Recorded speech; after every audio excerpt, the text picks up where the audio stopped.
네, 이런 관세 전쟁 격화 속 그 어느 나라도 피해가지 못했던 주식 시장의 급락. 오늘 니케이라든지 중국 상해 종합지수보다 우리 시장의 낙폭이 제한적이었지만 현 시점 최선의 투자 전략 분명히 고민해볼 필요가 있어 보입니다. 두 분과 함께 해보죠. 주식부자연구소 곽영훈 대표 그리고 메리츠증권 도현정 부장과 함께하겠습니다. 어서 오세요. 네, 안녕하십니까. 네. 오늘 두 분도 너무 힘드셨을 것 같아요. 시장 지켜보시기가 또 고객분들한테 전화도 많이 오셨을 것 같은데 그렇죠. 하나하나 찬찬히 문제를 네. 풀어 나가보도록 하겠습니다. 네. 자, 지금 한국거래소가 코스피 시장에서 8개월 만에 매도 사이드카를 발동을 했습니다. 사이드카 발동 이후에도 하락세가 지속됐던 모습이었는데 와, 외국인이 거래소에서만 2조 원 가까이 팔았거든요. 우리 증시 하방 어디까지 열어둬야 되는 걸까요, 부장님? 일단 오늘 상당히 중요한 지지선 2,400포인트 네. 선이에요. 여기 갭 하락으로 빠졌거든요. 그러면은 우리가 그 추가적인 어떤 하락 가능성이 높다라고 좀 해석을 하셔야 될 것 같습니다. 제가 자세히 설명을 드리기 전에 지속적인 그 자산의 하락은 없습니다. 어느 국면이 되면 마무리될 것이다라고 보고 있고요. 일단 내용적인 측면에서 보면은 글로벌 패닉 세일과 국내 수출 민감도라고 볼 수 있겠죠. 중국의 초강수 보복 관세 34%의 보복 관세를 발표하면서 미중 무역 전쟁이 전면전 양상이 격화되고 히토리 수출 통제 이런 부분들이 나와줌에 따라서 굉장히 시장은 타격을 받고 있다라고 볼 수 있을 것 같고요. 그에 따라서 원화 같은 경우 원달러 환율 같은 경우에도 1,460원이 넘었습니다. 그 위에까지 1,460원까지만 급등을 했으면 좋았을 텐데 그 이상 올라감에 따라서 외국인의 이탈 가속화도 조금 더 염두에 둬야 되지 않을까 이렇게 보고 있습니다. 그렇다면 아무래도 이제 수출주 중심인 전기, 전자 이런 종목들이 대규모 매도가 나왔고 또 지속이 될 가능성이 있다는 거죠. 더불어서 반도체 같은 경우에도 뒤에서 자세히 말씀드리겠습니다만은 좀 타격이 있을 것으로 좀 보고 있습니다. 자, 그러면 이거 내용적인 측면인데 이런 내용들이 단기 해소가 된다면은 주가는 올라갈 수 있겠죠. 현재로서는 안개 속에 있는 것 같다. 이렇게 좀 정리를 했으면 좋겠고요. 자, 그러면 우리가 이제 기술적으로 봤을 때는 현재 PBR이 0.8배 정도 수준까지 내려왔거든요. 내려왔다는 것은 과거 그 침체 국면에서 PBR이 0.83 정도 내에서 기술적 반등한 사례가 굉장히 많이 있습니다. 그래서 언제든지 내용이 약간 변경이 있다면 긍정적으로 바뀐다고 한다면 어떤 상승에 대한 기미가 나올 수 있다는 거죠. 따라서 결론적으로 좀 말씀을 드리면 단기적 리스크는 관리를 하셔야 된다는 거죠. 즉 그 주가가 반등이 나올 때 못 올라갈 수 있는 종목들 그런 종목들은 선별을 해서 관리 좀 하셔야 되고요. 기술적 반등 가능성이 언제든지 있기 때문에 아주 좋은 종목, 특히 관세에 대한 무풍지대에 들어있는 종목 같은 경우에는 저가 분할 매수가 좋겠죠. 예를 들면은 건설사의 HD 현대산업개발이라든가 이마트라든가 네이버라든가 이런 종목들이 되겠죠. 그래서 지금 어려운 국면이긴 합니다만은 이 과매도 국면인 건 맞는데 아직도 추가 하락 가능성은 있으니까 단기적으로는 리스크 관점에서 접근하자 이렇게 말씀드리고 장기 관점에서는 좋은 종목을 여유가 생길 때마다 조금씩 더 사는 마인드를 갖자 이렇게 말씀드리겠습니다. 네, 알겠습니다. 일단 현 시점에서는 추가 하락을 염두에 두되 우리가 내수주라든지 관세 전쟁 타격에서 조금 피해갈 수 있는 쪽으로는 계속 공부해 볼 필요가 있다라고 하면서 세 종목을 또 제시해 주셨습니다. 그런데요, 일각에서는 이번 관세 충격이 우리 5년 전인 코로나 팬데믹 충격 때보다 더 클 수 있다라는 우려도 지금 나오고 있는 상황입니다. 도현정 부장님이 다 맞추셨어요. 우리 한 2주 전부터 계속 현금 갖고 있어야 됩니다. 관망해야 됩니다라고 말씀을 해주셨는데 자, 도현정 부장님께 다시 한번 여쭤보겠습니다. 그러면은 그 팬데믹 증시 충격보다 우리는 더 큰 충격을 좀 예상하고 대응을 해야 되는 겁니까? 그렇게 생각하면 상당히 무섭죠. 네. 네. 그래서 근데 이제 우리가 좀 돌이켜서 생각을 해보면 팬데믹이 시작된 그 국면에서도 이게 어떻게 경기에 영향을 미칠지 그 후폭풍에 대한 두려움 때문에 많이 빠졌었고요. 지금도 역시 마찬가지 상황이라고 말씀드릴 수 있겠습니다. 그래서 제가 경제 성장률에 좀 초청을 맞춰서 숫자를 좀 갖고 왔는데요.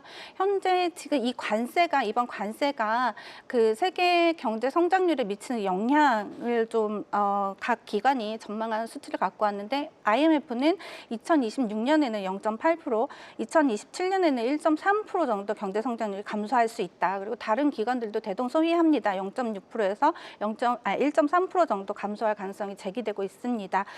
참고로 팬데믹, 그 코로나 때를 말씀을 드리면 초창기, 그러니까 초창기의 전망치랑 점점 가면 갈수록 이제 전망치가 좀 달라집니다.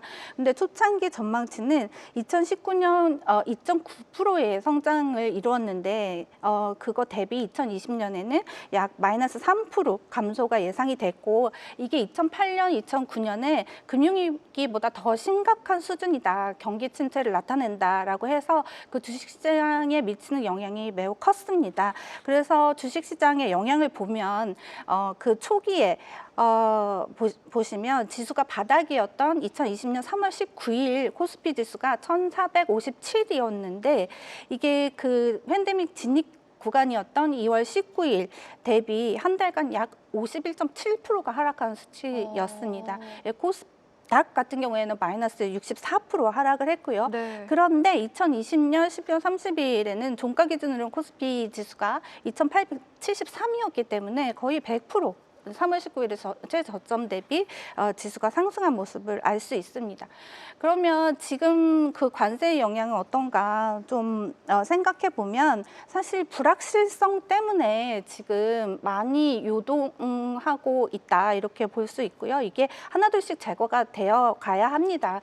트럼프 관세로 인해서 미국의 경기 침체에 들어갈지, 스태그플레이션이 일어날지 아직 모르고, 소프트 데이터는 좀 안 좋게, 심리 데이터는 안 좋게 나오고 있는데 하드 데이터는 좀 괜찮고 하기 때문에, 그리고 또 이제 관세에 대해서 보복 관세 중국이 얘기하고 나오고 이럴 때마다 좀 흔들리고 있어요. 그래서 이런 거를 좀 불확실성을 제거해 나가는 과정이 필요하다. 그렇기 때문에 저도 아직은 바닥이다, 저점이다 이렇게 말씀드린 건 좀 어려울 것 같고요. 그런데 4월 2일 날 발표된 그 관세율이 최악일 수도 있지 않습니까? 그렇죠. 그거를 지금 반영해 가고 있다, 이렇게 보시면 될 것 같습니다. 네, 알겠습니다. 지금부터가 되게 중요한 시점이 되겠네요. 지금 이러한 현상을 어떻게 하나하나 풀어 나갈지 트럼프 대통령, 시진핑 주석 각국의 이제 대표단들과 또 여기에다가 연준의 의사 결정도 굉장히 중요한 요소가 될 것 같습니다.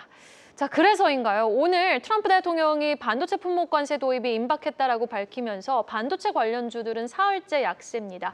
내일 또 삼성전자 잠정 실적 발표를 앞두고 SK하이닉스는 10% 가까이 급락을 했거든요. 앞으로 관세가 부과된다면 내일 아무리 삼성 쪽에서 메모리 업황 개선될 겁니다라는 호재성 뉴스를 들려줘도 반도체주는 여전히 좀 위축되어 있을까요? 지금은 개별 종목 이슈보다는 전체 관세에 대한 이슈가 크기 때문에 영향이 좀 부정적으로 작용할 것이다라고 보고 있거든요. 이 트럼프의 어떤 보편적 관세 10% 발표 이후에 이 반도체는 아직 직접 관세 품목은 아니지만 이 다음 타겟은 반도체라는 메시지가 시장에 전달됨에 따라서 선반영 매도세가 현재 지금 출회 중이다라고 볼 수 있겠습니다. 실제로 관세가 부과될 경우에는 우리나라 한국 반도체 기업의 미국 수출 비중이라든가 글로벌 고객사들의 이 공급망 변화 가능성 때문에 실적 불확실성이 확대될 수 있다는 거죠. 그렇기 때문에 또 여기에 또 중국 히토리 수출 통제 이런 전반적인 문제들이 반영이 되면서 이 반도체 생산 비용 리스크도 동시에 또 부담으로 작용한다는 거죠. 그렇기 때문에 현재 단기적으로 이제 수급 심리가 모두 좀 위축되어 있는 상황이라 볼 수 있는 거죠. 그런데 단기적으로는 결론적으로 보면은 이제 코스피도 PBR이 0.8배 이하까지 좀 빠지고 있는 상황이고, 이 SK하이닉스 같은 경우에는 PER이 8배 수준까지 내려오는 역사적 저점 구간에서 우리가 좀 고민을 해봐야 되는데요. 단기적으로 봤을 때는 이제 시장 리스크에 의해서 관리를 해야 되겠지만은 중장기적으로 봤을 때는 이 반도체는 없어서는 안 되는 거거든요. AI라든가 이 고성능 서버 그리고 전기차 등 향후 수요 성장이 확실한 어떤 핵심 산업입니다. 그렇기 때문에 오히려 정치적 협상 카드로 관세는 활용될 수 있기 때문에 중장기적인 성장성은 훼손되지 않았다는 측면을 고려해 본다면은 단기로 보면 위험 관리해야 되겠지만은 중장기로 봤을 때는 오히려 조금씩 이렇게 분할해서 추가 더 사는 전략으로 통해서 좀 모아가는 게 좋을 것 같다라고 말씀드릴 수 있는 거죠. 뭐 삼성전자도 뭐 6만 원대 초반에 분할 매수 관심 갖자라고 했는데 벌써 6만 원대 밑으로 좀 빠져버렸지 않습니까? 네. 이 가격적인 메리트는 상당히 좀 높아 있는 상황에서 분기 단위로 해서 모멘텀이 나올 때 분할해서 조금 더 모아간다면은 오히려 역발상 개념으로 봤을 때는 좋은 투자의 기회가 제공되고 있는 국면이다라고 볼 수 있을 것 같습니다. 네, 알겠습니다. 일단 반도체 관련해서는 분할 매수 관점 제시해 주셨는데 지금 올해 들어서 고공행진하던 유럽 주요 지수도 일제히 좀 급락을 하면서 개장을 하네요. 돈까지 풀면서 경기 부양에 나섰던 독일마저도 한 9% 급락으로 개장을 하고 있는 상황입니다. 자, 이런 가운데 내일 삼성전자의 1분기 잠정 실적 발표가 예정되어 있습니다. 뭐 1분기는 부진할 거라고 다 보고 있고 2분기는 이제 업황 개선 기대하고 있는 상황에서 어떤 수준의 그런 삼성전자의 발표가 나와야지 시장은 조금 안도를 할 수 있을까요? 최근에 스트릿 컨센이 좀 올라오고 있어요. 그래서 그거 사실 조금 안 좋은 거 아니에요? 그러니까요. 이전에는 4.5조까지 시장이 반영하고 있다고 보고 있었는데 최근에 애널리스트 보고서 나온 거 보니까 5.4조까지 나오고 그새 있더라고요. 그렇게 올랐어요. 네, 그래서 이 폭이 스트릿 컨셉 올라오면서 좀 실적에 대한 의견이 분분하다 이렇게 좀 얘기할 수 있겠고요. 어찌됐든 올라오고 있는데 만약에 그만큼 나오지 않으면 실망감이 있을 수 있겠습니다. 그래서 조금 실망감에 따라서 주가에 뭐 하락폭이 더 할 수도 있는 상황이긴 하지만 모두가 동의하고 있는 거는 1분기가 실적의 저점이다. 이 부분에 대해서는 동의를 하고 있습니다. 그런데 우리가 지나간 실적이 지금 중요한 상황은 아니고 그 차후에 전망치가 중요한데 지금 내일은 잠정 실적 발표기 때문에 전망치는 나오지 않아요. 그렇기 때문에 반도체 가격에 우리가 조금 초점을 맞춰야 되지 않나 싶습니다. 근데 지금 최근 들어서 계속 반도체 가격이 올라오고 있거든요. 그래서 DRAM 같은 경우에는 DDR4, 5 같은 경우가 수요가 급증하면서 지금 1분기 가격이 올라오고 있고 특히 2월 같은 경우에는 전년 대비 15%에서 20% 가격이 상승한 것으로 보고가 되고 있습니다. 그리고 HBM 같은 경우에도 HBM3, HBM3E의 가격이 지금 1분기에 24% 이상 상승을 했고요. 그리고 HBM4가 하반기부터 이제 들어가기 때문에 추가적인 가격 상승도 유발할 수 있다. 이런 가능성이 언급되고 있는 상황입니다. 다만 낸드 플래시 같은 경우가 지금 중국의 국경절 이후에 거래가 조금 둔화되면서 이제 공급 가격이 조금 하락하고 있다. 이런 얘기가 있습니다. 그렇기 때문에 지금 관세 발표 후에 닥터 쿠퍼라고 하는 구리 가격도 지금 빠지고 있고 네. 산업의 쌀이라고 하는 이 반도체도 같은 개념으로 지금 빠지고 있는 걸로 좀 보고 있기 때문에 또 이 주가 하락은 또 좋은 저가 매수의 기회가 아니겠냐 이렇게 저도 보고 있고요. 그렇지만 모든 섹터 모든 종목별로 올해는 꼭 성장 모멘텀을 가진 좀 개별적으로 잘 살피면서 투자를 해야 된다 이렇게 생각을 하고 있고요. 만약에 저가 매력으로 들어가야지 투자해야지라고 하신다면 저는 작은 종목보다는 대형주 중심으로 투자하는 게 좋겠다는 판단입니다. 네. 그러면 삼성전자 어느 정도 수준에선 충분히 저가 매력도가 있다고 판단하십니까? 근데 지금은 이제 가격을 제시하기가 조금 어렵습니다. 어려워요. 왜냐하면 이제 시장 상황이 있기 때문에 네. 아무래도 반도체 그렇게 해서 저는 관세 영향 그렇게 크게 받지는 않을 거라고 보는데 경제 성장률이 문제죠. 역시 경기를 타기 때문에요. 네, 알겠습니다. 지금 진행하는 사람 입장으로서는요, 모든 분들이 강경해요. 트럼프 대통령도 강경하고 시진핑 주석도 강경하고 파월도 강경하고요. 시청자분들도 되게 궁금한 게 강하실 거예요. 언제 그래서 저점 다지냐. 근데 말씀해주신 분들도 모르겠다. 이 입장이 강경해요. 그래서 참 잘 풀어봐야 되겠죠. LG 에너지 솔루션은 근데 오늘 양봉으로 좀 의미 있게 전환을 했습니다. LG 전자와 마찬가지로 실적이 굉장히 호실적을 발표했는데 LG 전자 좀 궁금해요. 왜냐하면은 이제 가전 구독에서 굉장히 좋은 성적을 냈다고 하는데 또 관세 타격에서 가전이 양호할 리는 없잖아요. 네. 어떻게 보셨어요? 일단 좀 길게 봐야 되지 않을까 싶어요. 일단 LG전자의 어떤 실적 이런 부분에 대해서 먼저 말씀을 드리고요. 구독에 대해서 좀 말씀을 드리고 전반적으로 좀 말씀을 드리겠습니다. LG전자가 역대급 뭐 매출을 나왔다라는 거죠. 22조 내외의 1분기 매출이 나왔고 영업이익도 뭐 1조 원대를 근접했는데 주가는 시장 영향을 받아서 반대로 좀 빠졌습니다. 상당히 좀 아쉬운 부분이 있고요. 올라왔던 이유는 아무래도 이 가전 부분이 고부가 제품 중심으로 수익성이 개선이 됐다. 이런 부분이 상당히 좀 눈에 띄는 부분이라고 볼 수 있을 것 같아요. 그 밖에도 뭐 실속권 제품군까지 고르게 판매 호조를 보여줬고 그런 건데요. 이 중에서 그 상당히 좀 눈에 띄는 부분은 뭐냐면은 이 구독형 가전 모델 확대라는 거거든요. 이 가전 제품을 이 서비스로 제공하는 구독형 모델 확대가 안정적인 수익 기반 형성에 기여했다라는 부분인데 이 부분에 대해서는 상당히 좀 저는 개인적으로 좀 성장성이 좀 있다라고 보고 있습니다. 이 LG전자가 이제 본격적으로 가전을 이 플랫폼 사업으로 이제 확장을 이 관련된 사업 확장을 하고 있는데 예를 들면 뭐 정수기라든가 뭐 세탁기 스타일러 이런 것들에 대해서 정기 방문 관리를 받는다는 거죠. 그러면 상당히 좀 좋을 것 같고 뭐 대부분 다 정수기는 관리를 좀 받고 계실 것 같고요. 스타일러는 갖고는 계시는데 관리는 안 받고 계실 것 같은데 어떤 형태든 간에 홈케어 이런 부분들이 계속해서 연결이 될 수밖에 없을 것 같고 지속적인 어떤 수익 흐름을 창출할 가능성이 높다라고 보는 거죠. 예를 들어서 유사 기업도 좀 살펴볼 필요가 있을 것 같은데요. 예를 들어서 뭐 코웨이라든가 뭐 청호나이스, 뭐 정수기 관리 내용이 떠오르죠. 뭐 LGU 플러스, 뭐 KT통신과의 홈 구독 서비스를 구축하고 있는 스마트홈 전략 확장 중이라고 나와 있는데 이런 종목들의 좀 특징이 뭐냐 하면은 상당히 좀 그 코웨이, 청호나이스, SK 매직 이런 종목들이요 현금 흐름과 높은 ROE를 갖고 있다라는 거거든요. 이 자기 자본 회전이라는 거죠. 그래서 이런 어떤 구독형 기업들이 자기 자본 회전율이 높다라는 측면에서 봤을 때는 LG전자도 같은 유형으로서 상당히 이런 부분에서 어떤 긍정적인 모멘텀을 찾을 수 있다 보는 거죠. 예, 그래서 해석은 이렇게 되는데 주가의 상승 모멘텀은 사실상 요런 내용은 좀 천천히 반영되는 거고 어떤 이벤트가 좀 강하게 좀 들어와줘야 되거든요. 지금은 아니지만 옛날 같으면은 뭐 애플과 관련해서 자율주행 관련해서 뭔가 이벤트가 들어온다든가 이런 게 좀 있어야 될 것 같아요. 그래서 내용은 좋으나 뭔가 모멘텀이 좀 필요하다.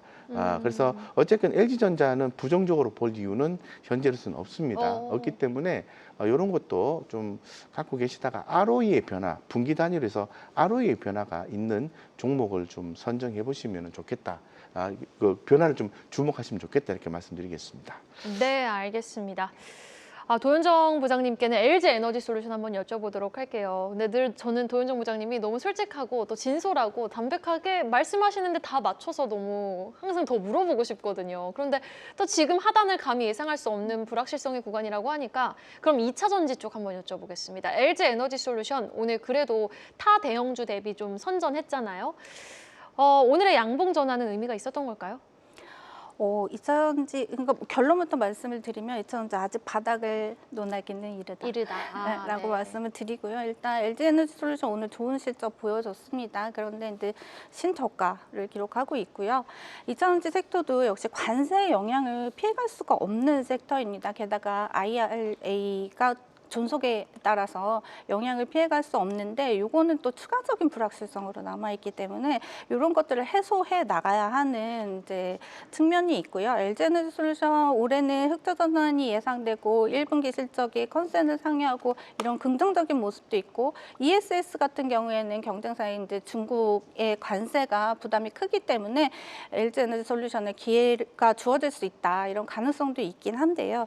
기본적으로 여전히 밸류에이션은 싸지 않은 상황입니다. 올해 기준으로 해서는 50배에서 60배, 내년 기준으로 해서는 20배에서 30배, 내후년 10배에서 15배 이렇게 잡혀 있는데 요거 관세 영향을 제대로 계산하지 않은 숫자라고 보여지거든요. 그래서 이런 거 반영해 가는 그런 필요가 있고요. LG에너지솔루션은 그나마 미국의 생산 기지도 있고 해서 괜찮은데 그 외에 그 2차 전지 관련된 소재 업체들은 그렇지 못한 업체들도 많습니다. 그렇기 때문에 아직 바닥을 논하기에는 이른 시점이 아닌가, 너무 많이 빠졌다고만 해서라고 생각이 되고요. 향후에 2차 전지를 주시한다고 하면 저는 전고체 배터리를 좀 주목해 보고자 합니다. 왜냐하면 차세대 배터리이기 때문에 그래서 전고체 배터리에 좀 앞서 나가고 있는 삼성 SDI나 예, 관련주 이렇게 좀 보시면 어떨까 싶습니다. 네, 알겠습니다. 전고체 쪽에 특화되어 있는 2차 전지를 좀 이럴 때 주목해보자라고 말씀을 해주셨습니다.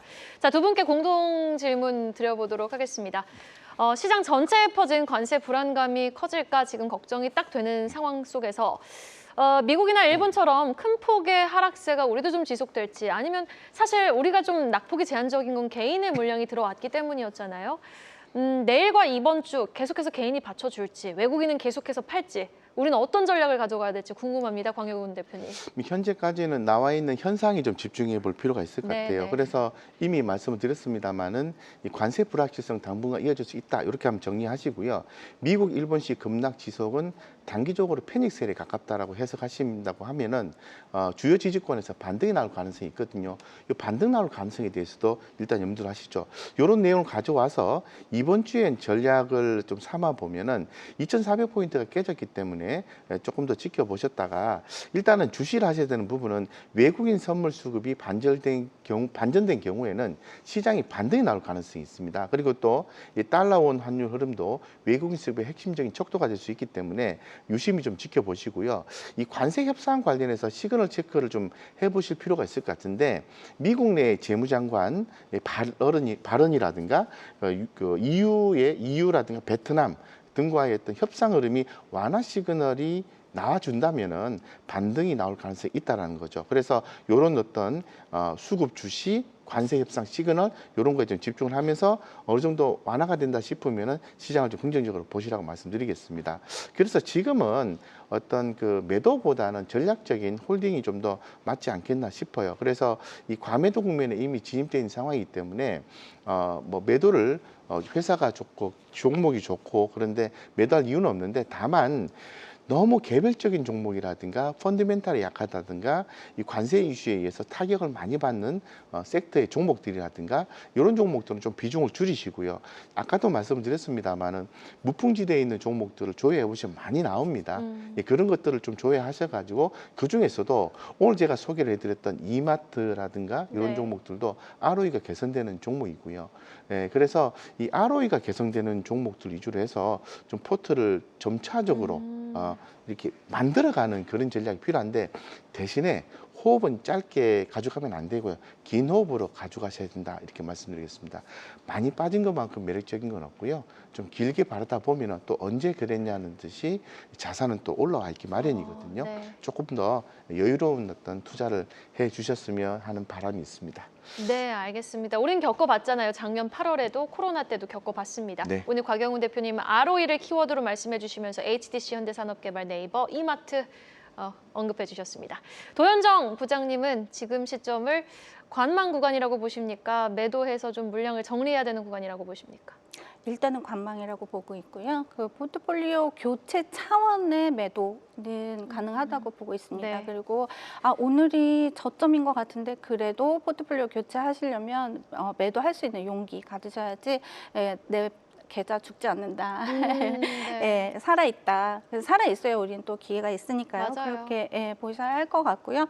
우리 시장 상대적으로 선방하고 있습니다. 그래서 오늘 사실 주변에 선수라고 불리우는 그런 분들이 매수콜이 좀 들어왔어요. 정말요? 그런데 우리는 선수가 아니니까요. 네. 아직 불안 요소가 남아있기 때문에 섣부른 대응은 좀 삼가자 이렇게 말씀드리고 싶습니다.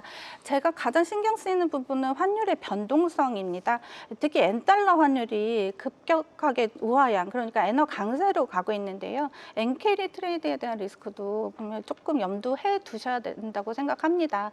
그러니까 엔캐리가 장기간에 이루어졌기 때문에 단기에 이거를 뭐 다 상환하거나 그런 일은 일어나지 않겠지만 엔캐리 트레이딩이 30%가 그 일본 증시에 투자가 되고 있다라는 이야기가 있습니다.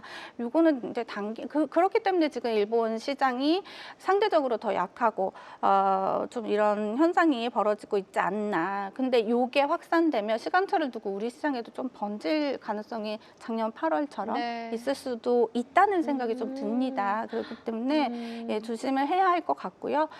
조정 기간 동안에 저는 그렇다면 좀 중국 쪽을 보시면 어떨까 오. 약간 그런 생각을 해봅니다. 왜냐하면 이번 관세가 가장 크게 때려맞은 게 이제 중국인데 중국은 부양을 하려고 굉장히 노력 중이었기 때문에 그렇죠. 예, 또 추가적인 부양책이 계획되고 있는데 좀 강하게 나올 수 있다. 좀 이런 생각이 듭니다. 그렇기 때문에 중국 증시에 대한 뭐 직접적인 투자, ETF로 투자를 하셔도 좋을 것 같기도 하고요. 테크주 중심으로. 근데 중국 쪽에서 호재가 있는 엔터주 어떨까? 엔터. 예, 그 최근에 안 좋은 시장에서도 강했습니다. 그래서 맞아요. 엔터주 조정은 또 한 번의 또 기회라고 할 수 있기 때문에 예, 그렇게 보시면 좋을 것 같고요.